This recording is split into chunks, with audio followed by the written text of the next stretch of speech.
Ladies and gentlemen, friends and neighbors, and ships out at sea, and other folks, I'd like you to meet my new friend, Nezzie Wade. Hi, Nezzie. Hi. How are you doing? I'm doing well. Tell us who you are and what you do. And I like my new question. I come out of the gate. Hey, Nezzie, what's your deal? What do you do in the community? Oh, well, I do a lot of things. I'm been a teacher here. I raised my son here. I have a home here. I've been a resident for 46 years. Wow. And I have lived in the same house for 46 years. Well, actually, 47 years. I'm a resident. 46 years I've lived in the same house. And I am a gardener. I find that my association with the land is probably in my DNA. My dad was a farmer. His dad was a farmer. Wow. And in Bakersfield? We'll get there in a minute. Okay. I'm jumping ahead. Okay, that's okay. Every day when I get up and do my thing, I am on the board and currently president of the board for sorry, that came out of nowhere. I was on the board for Redwood Community Action Agency, and a founder, but I am on the board and a co-founder of Affordable Homeless Housing Alternatives, better known as AHA. AHA. Oh, wait. AHA. AHA. Ah. Because it's a good idea. So you founded this and you're on the board. What are you guys all about? Well, we came up with the idea that we should do something to address the lack of housing and the systemic social inequality we have that leaves a lot of people in Humboldt County, too many people, without a roof and without the amenities of home.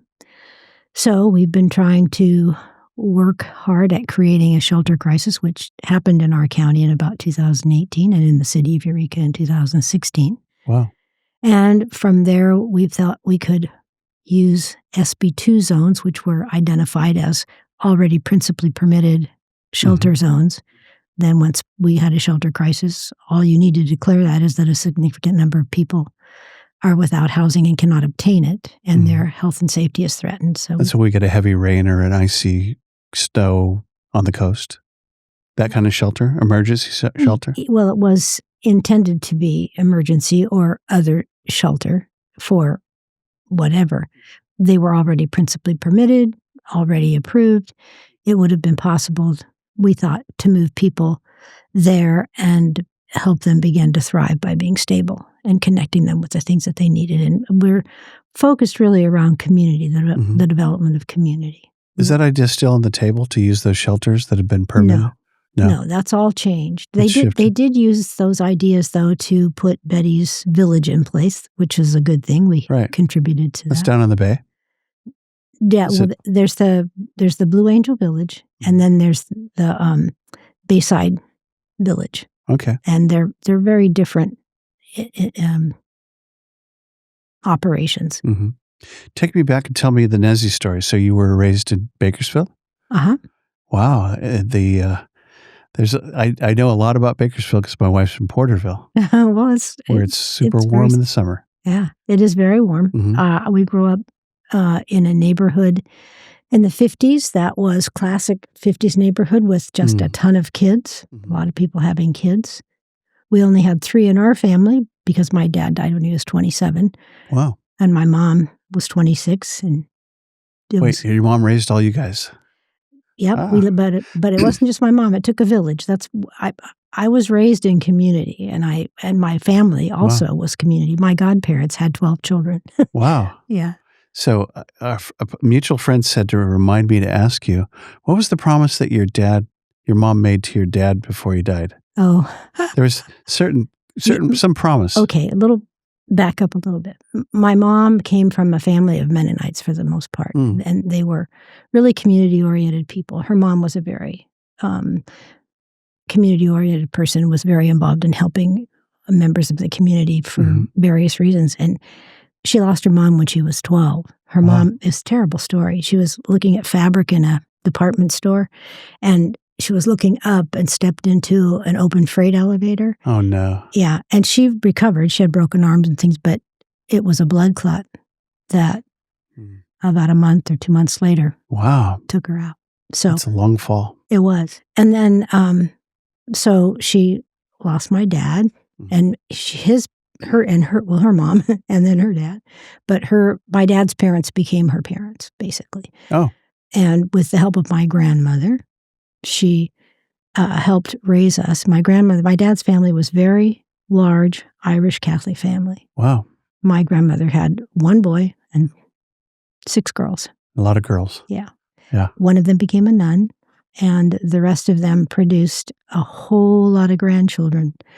And good Catholic thing to do. Yeah. As they do. Yeah. But it was my mom and dad were living on a farm, a ranch that was producing barley, alfalfa. In Bakersfield? Cotton, yeah. And when my dad died, he was in partnership with his dad. His dad died 1 month before he did. Wow. And so they were in partnership. Mm-hmm. And so it was a very strange thing. My mom and my grandmother became partners in farming, neither one of whom was a farmer. But, that's interesting. Mm-hmm. Huh. And they left the farm. We left the farm. And my grandmother got a house at 2617 Bank Street. We got a house at 2617 5th Street, 3 houses away from the Catholic school. Wow. Because my dad made my mother promise. She converted to Catholicism in order to marry him. 3 days shy of 17. She was very young. And he knew that she didn't have the background in Catholicism to raise us Catholic on her own. So he made her promise that she would send us to Catholic schools. And with my grandmother's help, she did. Wow. And I think it's probably the best thing that ever happened to me. Wonderful. Really. All the kids. Yeah. I mean, I just came from my 58th high school reunion. Some of these people I've known since I was like before school. Still 3, friends. 4 years. Yeah. Right. Wow. Yeah. Wow. So how many kids went to Catholic school? Oh, there were lots of Catholic schools. Mm-hmm. There were feeder schools that all went to one Catholic high school. So this is K through 12? K through 8. And then high school? And then high school, yeah. Wow. And so uniforms for sure back in the day. Oh, yeah. Uniforms, yeah. Oxfords, sweaters, blazers. Guess who taught at a Catholic school? Did you? Yeah, St. Mary's in Arcata. Guess who taught at a Catholic school? No way. Yeah. That's right, you're a teacher. Well, but I was laid off my job here at College of the Redwoods back in about 82, I think it was, when CR had to pay $1.5 million back to the state for carrying students on their rosters who never completed the course, so they had to pay ADA back. Oh, wow. I think I remember that. They laid off about 60 part-time teachers, I think it was. A bit of a scandal. Yeah. Well, I lost my job at that point. What did you teach? I taught sociology, and I've taught a lot.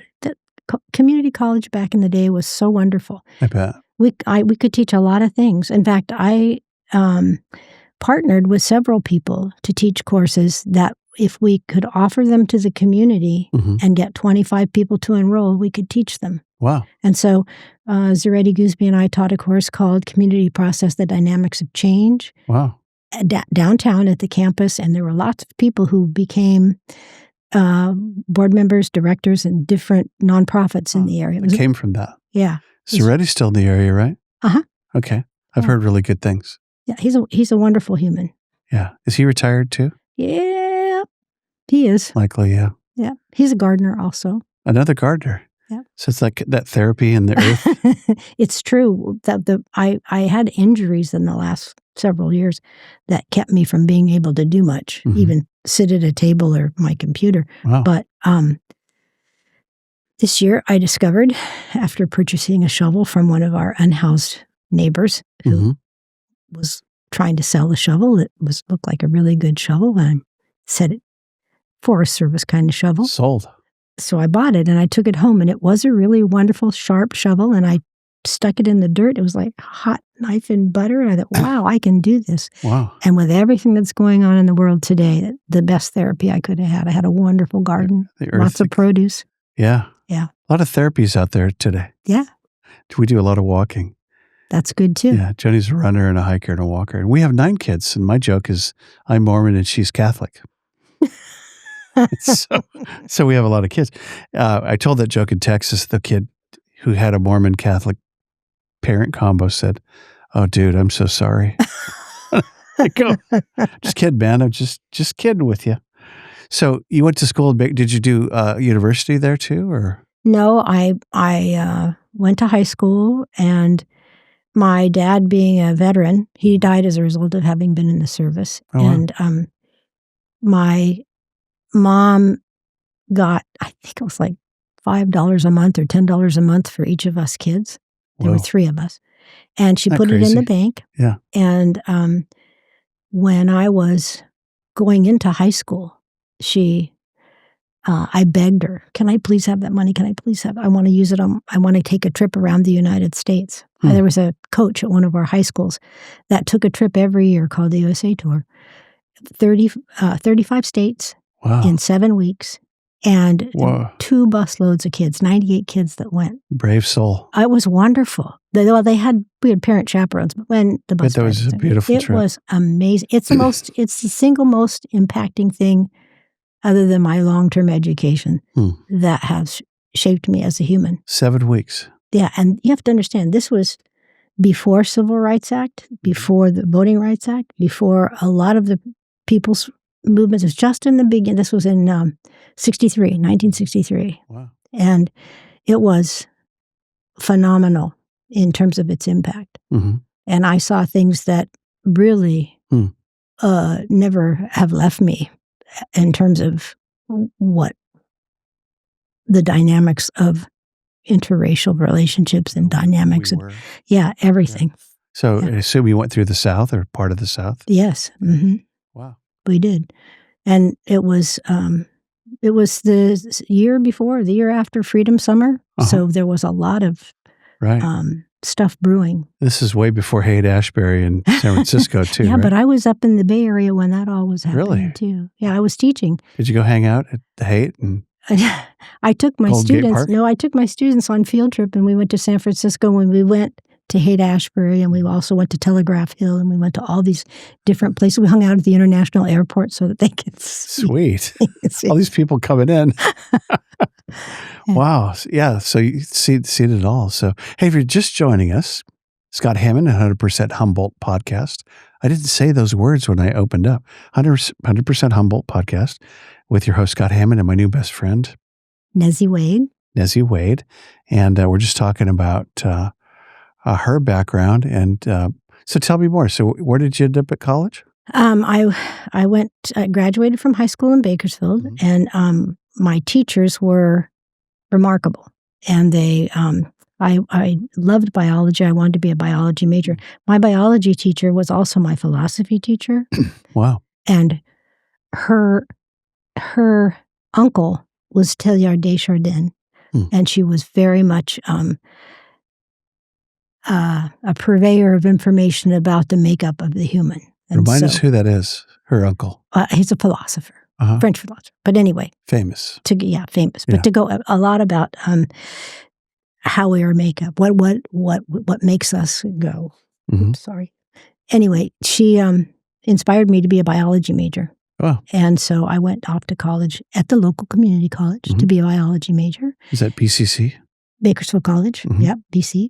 And I did that for 2 semesters, but my biology lab teacher was also a Marine Corps sergeant in the reserves.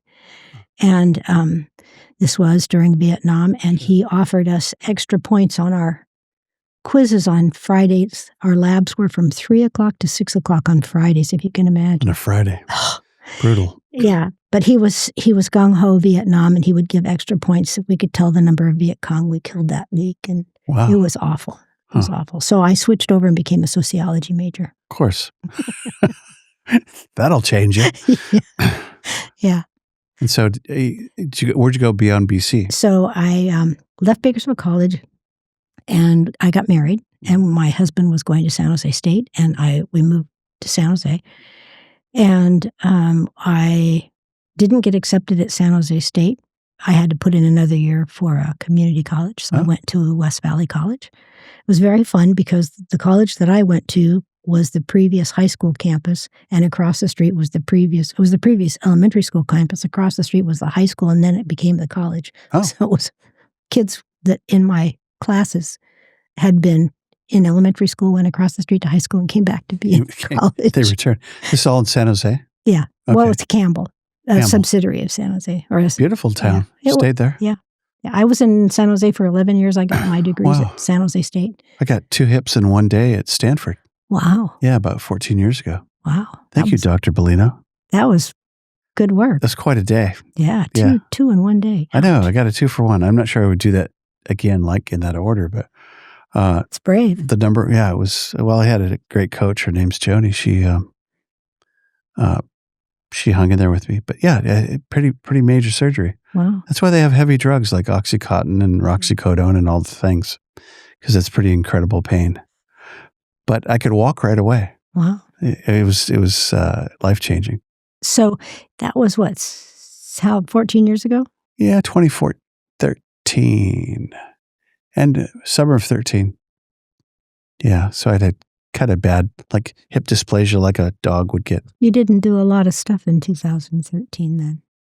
No, I changed careers. I became a good neighbor. They recruited me while I was recovering. It must have been the drugs. To become I worked for a State Farm insurance agent when I was in college. Oh, how about that? Yeah. In San Jose? Yeah, there was Jim Pfaff and Don Schwenk.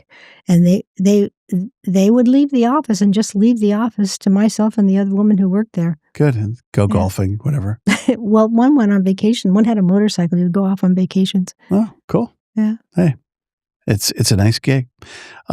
So tell me more about, fast forward, so you guys were married there, and then what brought you to Humboldt, or what transpired between there and Humboldt? I was married to my husband for 68 to 74, and he in 72, 73, was identified by his company as the fair-haired son, and so they wanted him to stick with them, and he did. He went to Los Angeles for 3 months and worked with the vice president of operations, and then he went to New York City and worked for the right-hand person, national finance officer. And, sure he did. He did, and he was very successful. And he,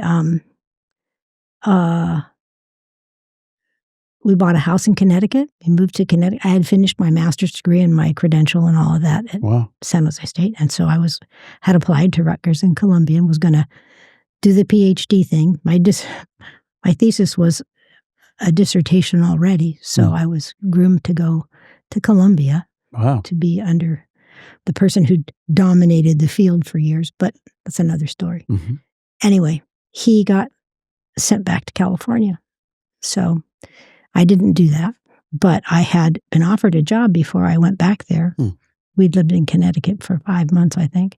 And I called and said, I'm coming back, and I get a job. And they gave me 3 classes to teach, and I started teaching. And he went to work for the national headquarters, or the headquarters in Menlo Park. And then we stayed together for about another year, and we got divorced. So you stayed far. You stayed in Connecticut in that case. Yeah. No, I didn't. I came back to the Bay Area and took a teaching job. And then I continued to teach. I worked in the private sector for a company called Professional Resource Associates too, working on affirmative action and seminars and that kind of stuff. And then I ended up getting married again. And my husband didn't want to leave the Bay Area, but I was really done with the population and the density and everything. Even then, it's getting busy. Well, we were in Campbell, but one night a policeman came around the corner. We lived real close to the city hall. Came around the corner, ran into the back of my car, and my bedroom window was about as far as from here to the end of the table. Wow. And I said, that's it, I gotta go. Gotta go. I gotta go. And then my cousin's husband, who was a State Farm agent, invited him to come up and visit and go fishing on the Klamath River. Oh. He was seining at the time. He left State Farm and went to fishing game. Oh, cool. Yeah. And when it maybe he did fishing game first and then went to, I don't remember. Anyways. Came to Klamath. Yeah. And he came home and he said, oh, it's so beautiful. Let's move Been to the promised land. Yeah. I just grabbed the calendar and he said, pick a day. Wow. So. That's how you got up here. Yeah. What'd you do when you came here? Well, we backpacked in Hawaii for 6 weeks before we moved here. We put all of our stuff in storage, quit our jobs, and did that. But I had a endometrial attack when I was there, and I had to have surgery in Hilo. Whoa. And so I wasn't able to do anything at first, but we moved to Arcata because my cousin lived there and we lived down the street from them. Oh, wow. Yeah, it was fun. And then a couple months later, we moved to Eureka in the house that I live in now. Wow. So what year did you come to Arcata? 78. 77 or 78. You and I came in 78. Yeah. Feral hippie child from San Diego. Oh, wow. Recently graduated and ready to rock and roll and live on my own. And that first year was not too pretty in all the ways possible, which is good. That's part of the journey. You got to hit bottom and before you look up. And was that here? Yeah, Arcata. Yeah, I went to Humboldt. I didn't go to Humboldt, but my ex-husband did. We got divorced also, but he wanted to go back to the city. He was a city person. And I really didn't want to go back to the city. So and you'd love to hear. I did. And my son was raised here. He's 46 now. Wow. And he'll probably never come back here either. They often don't. Yeah. We have 9, and how many live here? Half are gone. And 11 grandkids. None of them live here, which is a bummer. But imagine having to go to Amsterdam to see grandkids. Oh, wow. Kind of cool and kind of far away. Yeah, it is. So anyway, tell us more about AHA. Tell me your work with the homeless and what do you do? And how long have you done this? And we've been advocating since the Occupy movement in 2011. We had already created an organization out of the peace marches called Communities for Peace. And people who were involved with Communities for Peace were also involved with the formation of AHA. There were 3 of us that were co-founders. And the Occupy movement hit in 2011. And with the occupation of the courthouse, there were a lot of people who were very unhappy about that. And homelessness became the public face of Occupy everywhere because it was an inclusive community. People had voice. They could find food. They could find comfort. They could find companionship, and they could sleep. And so that we started Jim, a co-founder, Jim Paquin. He's now deceased also, but a wonderful human being. He was a Vietnam era vet. Anyway, we did these things called Celebrations of Determination on Fridays, and we brought coffee and soup and all kinds of things and got to know people really well. And Deborah Carey from Southern Humboldt, who'd been working with homelessness and advocating for them and working on the streets, helping people for a couple of decades, was also a co-founder. And we started putting out packets of information to show the gap between what we have and what we don't have in terms of the number of people. And there's nothing and it's still the same. There's nothing in the middle for folks. You either have the streets or low-income housing or a few other options, but in Humboldt, there really isn't much. And we have, 1,194 people in the last point in time count that were identified as completely without housing. Wow. Or shelter, completely without shelter. Is that high percentage-wise for our population? Yes, it is. We're one of the highest in the country. In terms of ratios versus population? Per capita, yeah. Yeah, wow. Yeah. Why do you think that is? What are some of the issues that cause that? One primarily is lack of housing and lack of options. And we're rural and we're outposted, and we have a lot of people who... There's a lot of mythology around homelessness, but a lot of the people who are homeless here originated here. They came from this Interesting. area. I like outposted. That's a really interesting use of that word. We're an outpost. Lost Coast outpost. Hey, Hank Sims, what's up? Saying hi to Hank. He's not actually here. I have had a guest or two that has said, I came as far as I could away from the East Coast or from wherever. Right. And I wound up as far west as I could be. And it was Humboldt County. Yeah. Hey, Humboldt County. It's right there. I always have to use my prop. Have you ever been to Humboldt County? It's quite a place. I worked at the university for 26 years. Really? What'd you do? When I was hired there, after I was laid off my job, I moved away. I taught in a Catholic school for a year. Oh, really? 7th and 8th grade. At St. John's in Wasco, California. Wasco? That's out in the valley. And I taught religion and language arts. And the religion part of it for the 7th graders that year was community. And I'm all on community. I love community. And I live far away from family, so this community, Humboldt community, has been my home. My home, my family, the people I have here, I love just like family. So anyway, I was at HSU. I was hired to coordinate or to establish and then run a university-wide learning center, which I did do. And what was it called? It was just called the Learning Center. Okay. No, part of YES or? It was under the umbrella of Student Support Services, EOP Student Support Services. I was an EOP Student Support Services staff person and coordinated the Learning Center, but also had an advisement caseload. And for a while, I was the director of the Intensive Learning Experience Program, which was mandated by the state for students who were scoring in the lowest quartile of the English placement in the math, entry-level math exam. And it was to identify the schools that were producing those students, mostly in the southern part of the state. Okay. And so it was developing curriculum for students that needed to remediate. The state said, we're not going to penalize you for not getting what you needed from your schools. They gave them 2 years to remediate. And in some cases, that meant 4 semesters of English before they could go into English 100. Wow. But they were, a lot of them, probably 50-50, non-native speakers of English. And so some of the curriculum that got developed was English 30 and English 31, 30 being vocabulary development, that kind of stuff, along with pairing those students with students who are learning English to teaching English as a second language, so that the people that were learning how to teach could have students to teach with. Wow. Yeah.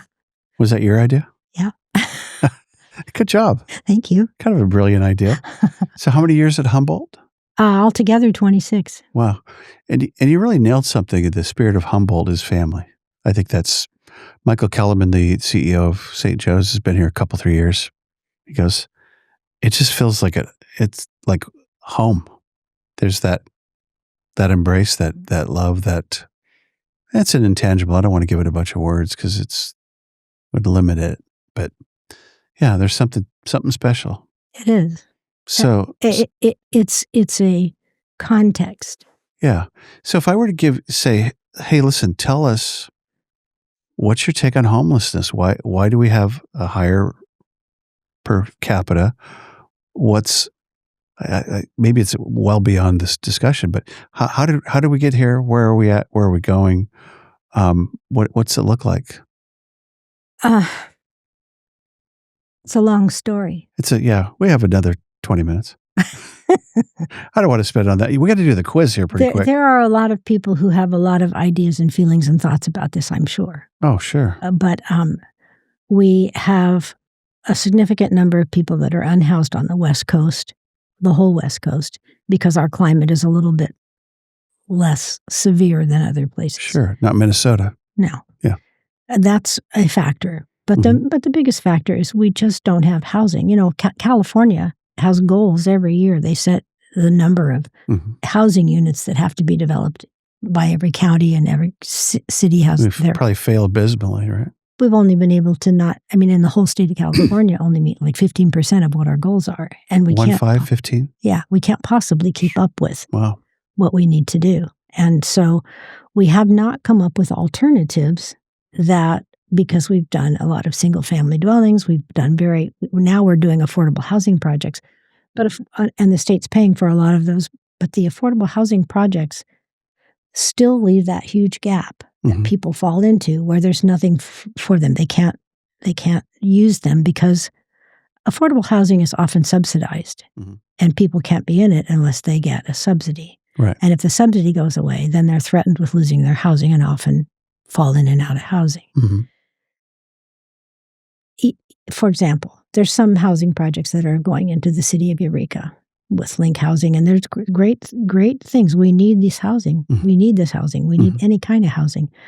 But there's a minimum income level of $16,000 to be able to qualify to get in them, and the ceiling's at $54,000. So they're not for the population that we're trying to address, having just a level of stability that allows them to thrive. And we've worked with people, we've held conversation, we've spent a lot of time face-to-face with folks. And a lot of people that have been chronically homeless can't just go into housing and meet the regulations that are they're required to meet in order to be in a safe place. Right. So we've been working on creating alternatives we've got this into the housing element. We've had ordinances written about it, safe parking, safe sheltering, tiny house villages, emergency housing villages.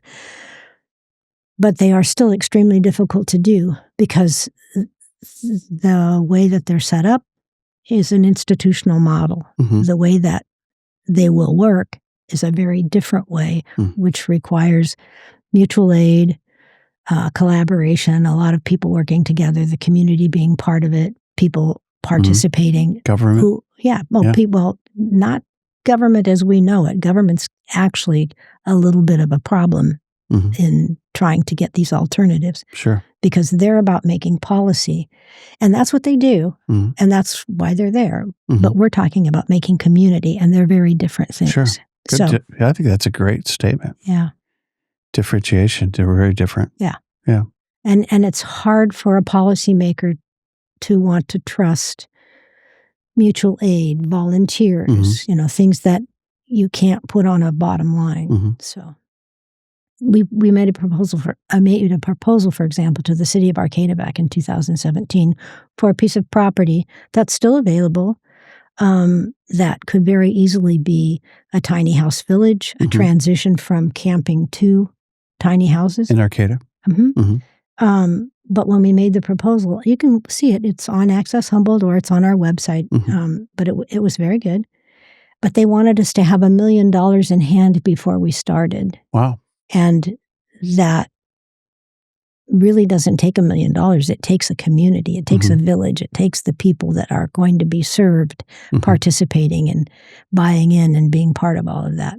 And we had providers, 30 or so of them, who said they would support providing services to a village if we had it. And we had people in the audience that had pledged $30,000, $25,000 that were waiting for the city to say yes, but the city didn't say yes. Oh. So. Surprising. $1 million, that's a lot in the bank. It is. And you can do a lot with that. I mean, you can do, the more the merrier. But people really want to participate in the solutions. And the people closest to the pain, those that are without housing and on, hunger, verge of hunger or food insecure, know the solutions. And it doesn't have to be complicated. It really doesn't. But it is very complicated by regulation and by how the money flows and all of the things that make it very difficult to do. So speaking of how the money flows, I want to make a plug for AHA. Please do. Right now. Okay. Nezzie's going to plug AHA. And so what I know about this, it's way more than just showers, but you guys provide showers for homeless. I know that much. We do. Well, that was one of the results of not being able to get the leadership to want to use SB2 zones and work with us on doing those kinds of things.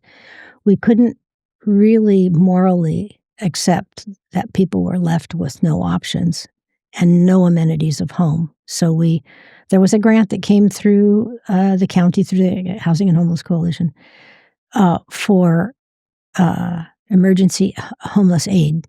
And we wrote a grant for the mobile showers.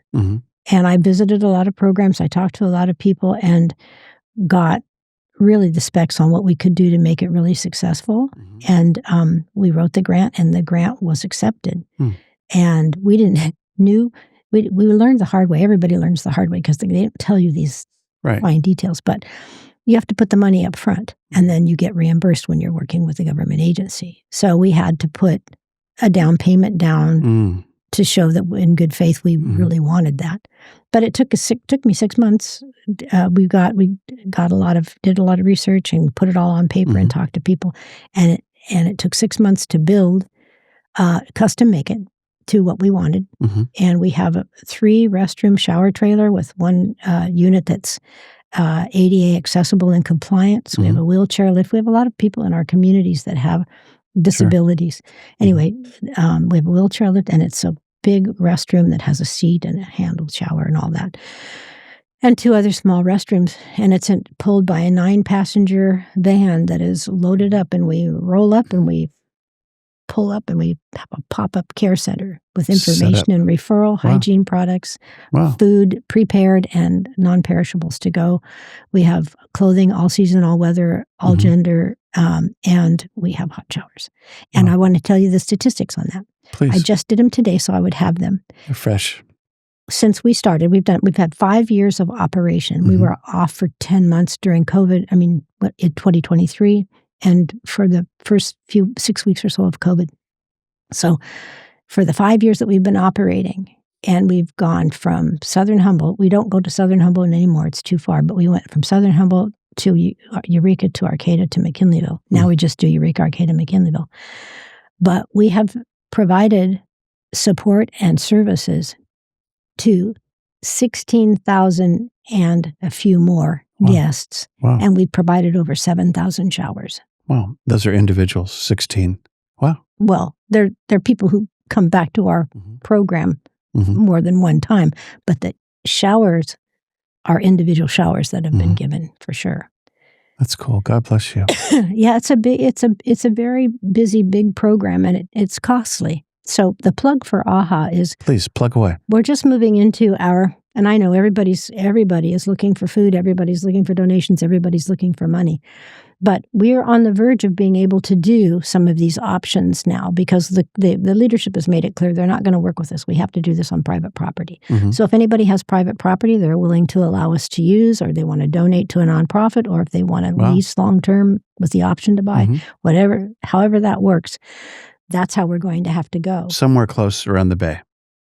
Somewhere. It could be around the bay, or it could be not so close, but it has to be something where people can get to transportation. Gotcha. And we should have, basic amenities of water and power. But the other plug is the end of October. That's tomorrow. We kick off our end of year donor drive. Oh. So we're asking everyone who can, if they be willing to support us in whatever manner you can. We put a lot of things out about what we need by way of donations, but we buy produce, we buy, clothing, underwear, fresh underwear. We got a grant for socks, but we do a lot of purchasing for the hygiene products. And we're trying to build capital, of course, to put in a fund where you have earmarked for building houses. So if anybody wants to help, if you have land, the first ask is land. Yeah. So we don't need 50 people, just a couple that would say, hey, I got 10 acres of Blue Lake that has access. I'm really certain that if we were able to demonstrate how this would work with people, that there would be many more of them. It's a model that could be replicated. And we should do that because we have so many people, and we're going to have more. It looks like we're going to have more. It's not going away. It's going to get bigger. Yeah, I think so. Yeah. If we look at what's happening now and the number of people that are falling off the edge, just with the increased cost for healthcare and with the lack of food budget, and there's just way more than people can deal with. So there's actual homeless, and then there's teetering, those that are on the cusp. Always. That fall into the category. And it's once you fall into being homeless, it is really hard to get stable again. And that, no matter how good an intention is, no matter how good people are, it's really, really difficult. And there's a lot of disdain for people that are unhoused. But and for some people, they say, well, it's their fault, or they're a druggie or whatever. And that's true. That's true for people that are in housing. But the people that are unhoused have a really difficult time having any time available to really focus on taking care of what they need to do. So, and they're not able to be in a place and be stable. They have to be moving about. Right. Kind of nomadic almost. I know. And I know people get really angry because they're squatting on private property, or they're where they're not supposed to be, but there is no other place. So let's start creating other places where people can actually thrive. And there's a lot of people in this community, a lot of organizations that want to support grassroots, bottom-up efforts, including the people that are going to be residing there. Speaking of which, how do we get a hold of you to donate as of kickoff day tomorrow, Halloween? Okay. Website? Yes, our website is www.ahha-humco.org. And the phone number of our office is 1466. And the number where you can always get someone is 707-267-4035. You've answered correctly. Thank you. Yeah, so we can help. We can donate money, time, food. Yeah. Hygiene products. If you have... so stuff is okay, the right stuff. Yeah. I mean, we can't take big bottles of shampoo and things like that because people can't carry big bottles of shampoo. Right. We can use it in our showers, but we... Probably have plenty, yeah. Yeah, we provide soap, shampoo, body wash, and 2 towels for each person who takes a shower. And we have a laundry service that takes care of the towels because it's the most appropriate, sustainable and healthy way to do that. So I'd love to hear a couple stories about homelessness and maybe victories, heartbreakers. But before we do that, it's your turn where we give back to you. But you got to earn this, Nezzie. So I'm not just going to give this to you. Okay. This is a Tanzania 65% dark chocolate Dick Taylor bar, manufactured locally here on the Bay in Eureka, California. So here comes the quiz. Are you ready? Hope you're prepared for this. Question number 1. What was your best day? My best day? Your best day ever. Oh, or man. One of them.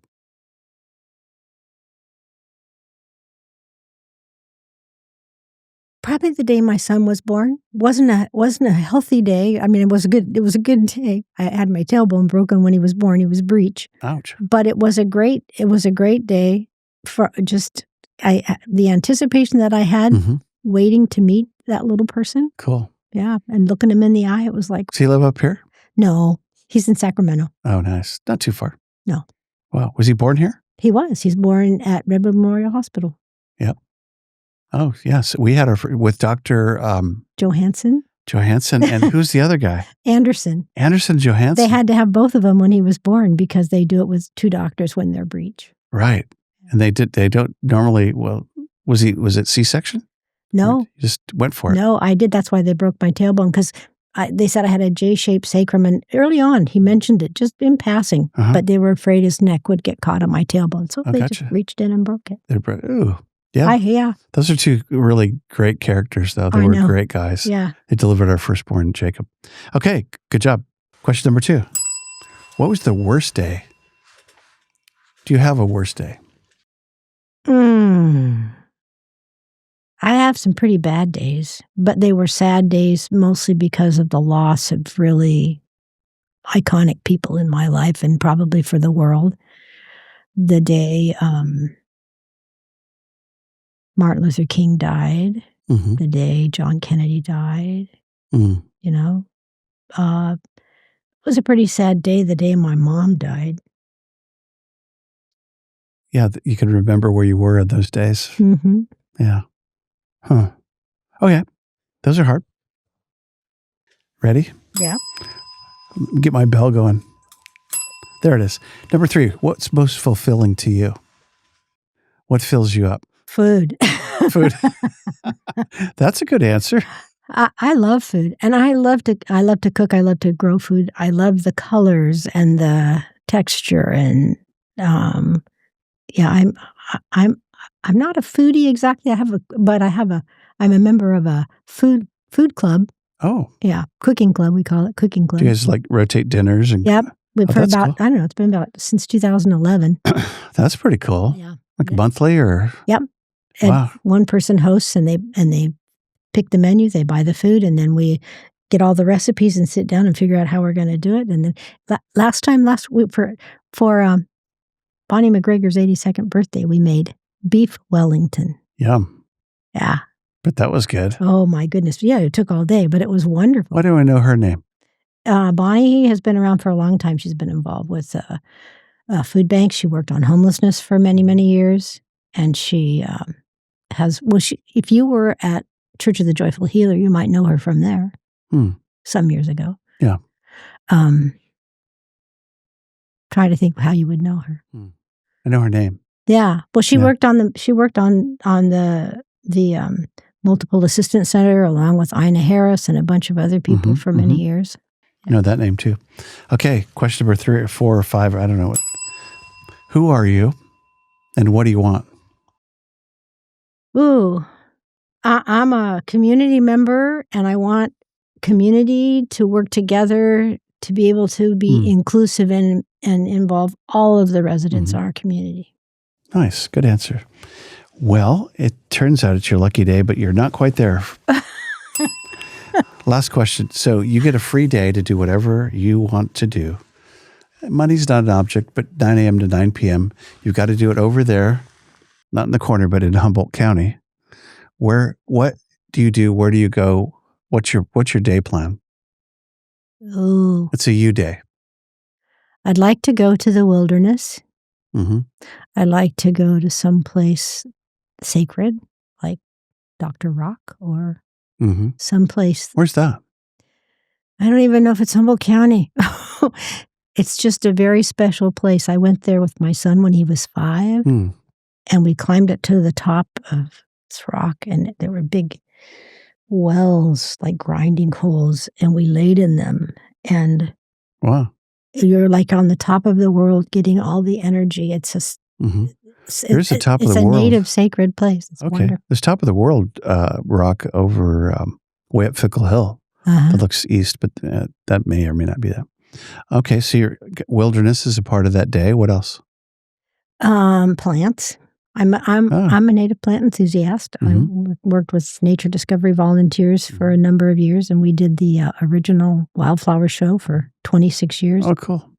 We had Griff Griffith on the show. He's a native plant guy, amongst other things. But yeah, I probably put with my friend Stephen, who's my boyfriend. We've been boyfriend and girlfriend for 43 years.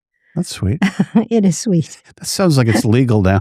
We've never been married. We've never lived together, but we do a lot together. But we probably put 50 to 70,000 miles on Forest Service roads. Wow. So you guys go back country. Yeah. Yeah. Joni's been my girlfriend for 46 years. Right. Hi, hon. Oh, yeah. You're so convincing. I'm certain they're there. She's not there. She will be. Anyway, so anything else? Say wilderness and native plant, some gardening, warmth, sun. Okay. So you're going to go east a little ways, obviously. Yeah, but I'm so grateful to be where I am. I can't think of any place else in the world that I would rather be, especially under the conditions that we're living with today. And I feel really blessed to be a member of a caring community, and hope that I can carry that forward in a way that honors how I feel about it. Oh, I think you are already. Hey, guess what? Winner, chicken dinner. You are the proud new owner of. I'm trying to spell it. You can't. It's so wrapped so well. You can't spell it. Well, you know where this is going. Where? This is going to my friend because Stephen is a chocolate guy. Oh, Steve, your boyfriend. Really? He may share some with you. Maybe. I know. If I'm lucky. He's a chocolate dude. Yeah. Okay. Well, there you go. Love a story before we go about, for us that don't touch homeless people in their lives, we're not part of their lives day to day. Actually, I don't know if I'm speaking for me because I have homeless around my Zach is my friend in the alley, and Zach keeps a good eye on stuff, and we're cool. But for those of us that don't have a lot of homeless exposure, what would you say to us in terms of, hey, here's the dealio, and what would you say in terms of, when I go into a podcast, my entire family wants to call me and say hi, Dad. What would you say to us, and then maybe a story or two of maybe a beautiful story. I think I've said this many times in public meetings. There is a lot of misunderstanding about who is homeless and what that population is made. It's people like people everywhere, but it's a brain trust that we don't honor and value or utilize. And people are really smart. I've watched people create light out of nothing. I have watched people be absolute top-notch medics take care of somebody who's seizuring because of epilepsy. I've watched people do amazing things. And I wish we could honor the good neighbors that they really know how to be, because they are that for other unhoused folks. And when people go homeless, you always hear these stories about how they couldn't get any support from any of the programs because they weren't really considered homeless because they hadn't been homeless long enough, or they couldn't get any help. And the people who help them were the people who were already unhoused. Yeah. And so there's so many really good stories. I can, before they pushed people out of the Palco Marsh, I'm sure you remember that. Oh, yeah. And that was by design. A lot of people were forced to go there as opposed to going to jail. That was the option. And we had 400 people camped along the bay. Sure. But I'm not far from there where I live. I walk up and down the Hickshari Trail a lot, have since I lived here, and more and more and more. There were always people there, but more and more, many people.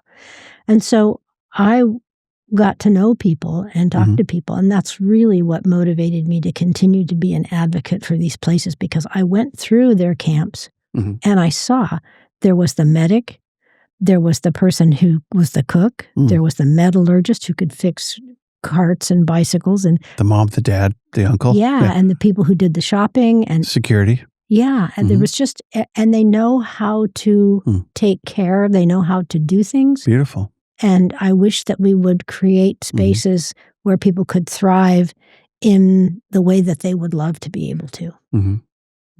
So, do we need to fear homeless people or those that are houseless? I don't, and I know a lot of people who don't. Some people do because they don't know what that is, but some people need to be feared. Some people are. There's exceptions, yeah. Yeah, for sure.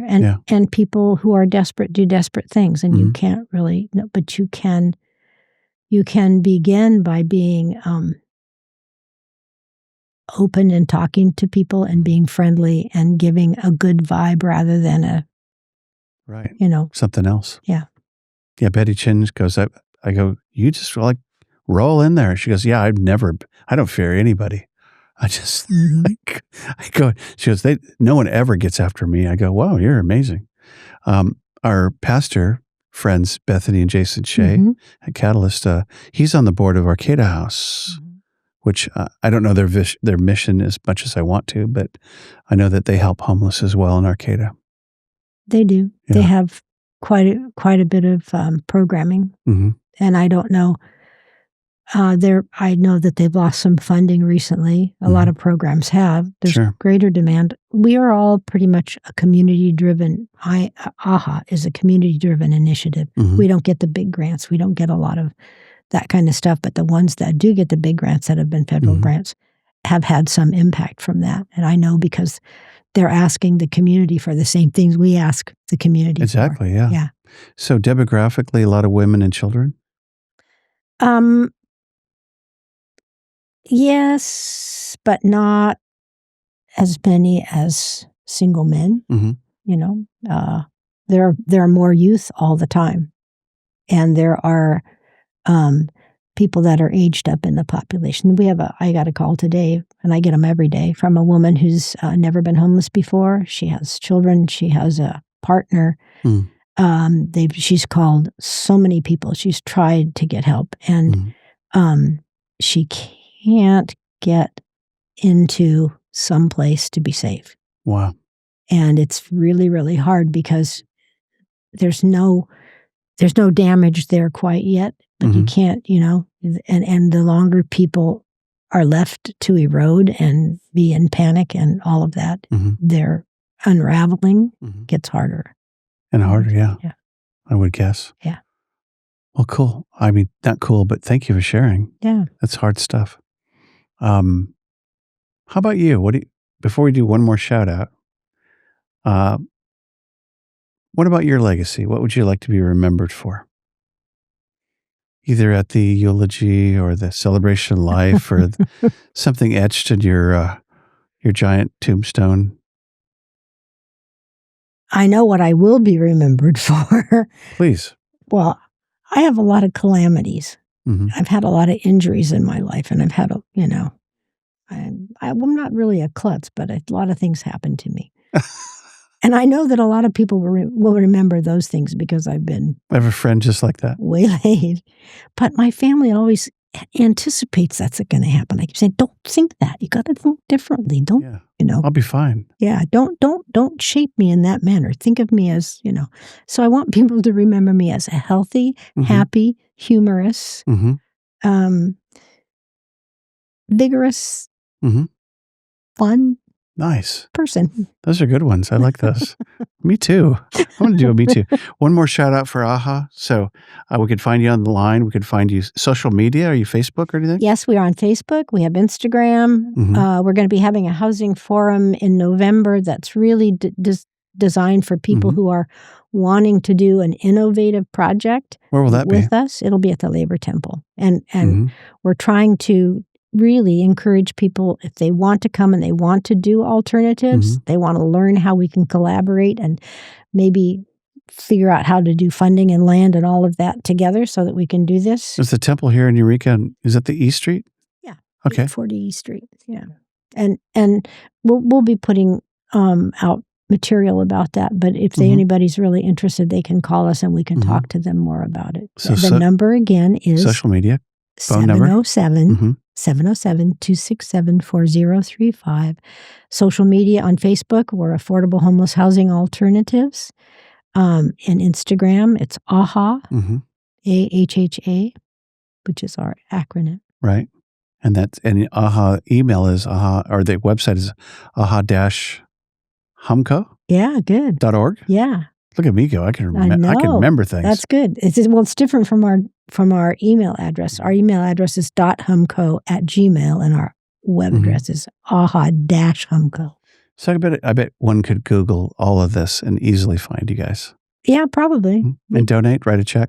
Absolutely. Yeah, and our P.O. Box, is AHA at 3794, P.O. Box 3794, Eureka 95502. 3794. Say no more. And even though we're kicking off our end of year donor drive, we need to be on a donor drive all year. So if it's not the end of the year, please still consider giving. I think Nick and I are going to be donors here really soon. Oh, good. Wonderful. Joni's going to, absolutely. So, hey, thanks for being here. Thank you. Thanks for sharing. Thanks for all your questions. I feel like I left off half of the answers. That's okay. There's a lot there. There's a lot more to talk about. Enjoy that Dick Taylor with your boyfriend. Thank you. Steve? Steve. Hey, Steve. Scott Hammond with 100% Humboldt saying thanks for listening, and like us, love us, hold us close, donate to us if you want. It's all there. And catch us on all the platforms, YouTube. This will drop Sunday night, so I'll send it right over to you. Oh, okay. Yeah. And then, of course, all the social media platforms and the podcast platforms. And send us a comment, like us. And if you do, we put you in a drawing for one of these bad boys right here. You too could do a Fleur de Sol from Dick Taylor. All right. Thanks for joining us. 100% Humboldt, Scott Hammond. Thanks, Nezzie. Thank you.